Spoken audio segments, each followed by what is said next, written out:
Leonard Edward Read was the founder of the Foundation for Economic Education, which was one of the first modern libertarian institutions of its kind in the United States. He wrote 29 books and numerous essays, including the well-known I-Pencil business career. After a stint in the United States Army Air Service during World War I, Read started a grocery wholesale business in Ann Arbor, Michigan, which was initially successful but eventually went out of business. He moved to California, where he started a new career in the tiny Burlingame Chamber of Commerce near San Francisco. Read gradually moved up the hierarchy of the United States Chamber of Commerce, finally becoming general manager of the Los Angeles branch, America's largest, in 1939. Libertarian activism. During this period his views became progressively more libertarian. Apparently, it was in 1933, during a meeting with William C. Mullendorf, the executive vice president of Southern California Edison, that Read was finally convinced that the New Deal was completely inefficient and morally bankrupt. Read was also profoundly influenced by his religious beliefs.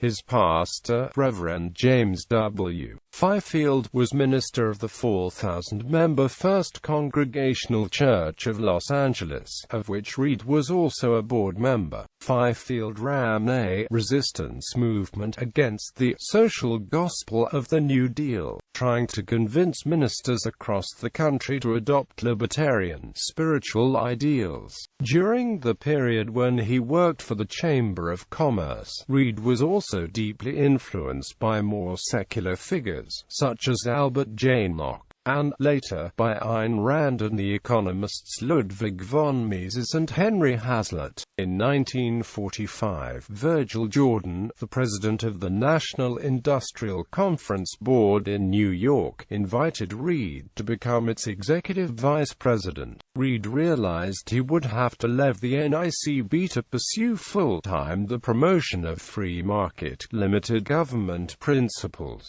He resigned as a result.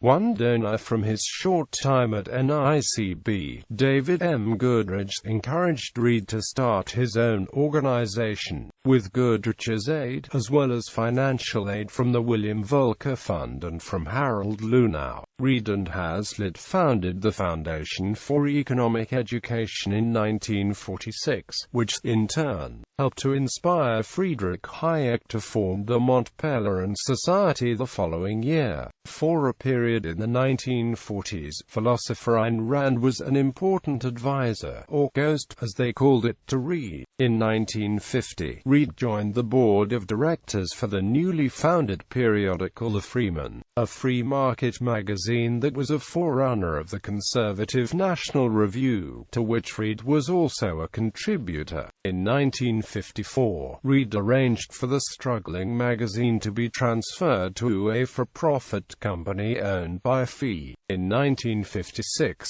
He assumed direct control of the magazine, turning it into a non-profit outreach tool for the foundation. Read received an honorary doctoral degree at Universidad Francisco Marroquin in 1976.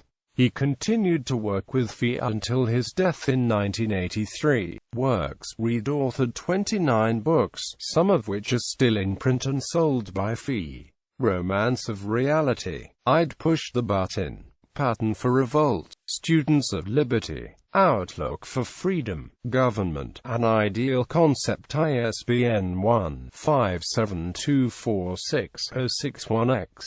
I-Pencil, Why Not Try Freedom, Elements of Libertarian Leadership, Anything That's Peaceful, The Case for the Free Market, ISBN 1-57246-0792. The Free Market and Its Enemy, Deeper Than You Think. Where Lies This Fault? Accent on the Right, The Coming Aristocracy, Let Freedom Reign, Talking to Myself, Then Truth Will Out. To free a freeze, that is the question. Instead of violence, who's listening? Free Man's Almanac. Having my way. Castles in the air. ISBN 0910614520. The love of liberty. Comes the dawn. Awake for freedom's sake. Vision, liberty, legacy of truth.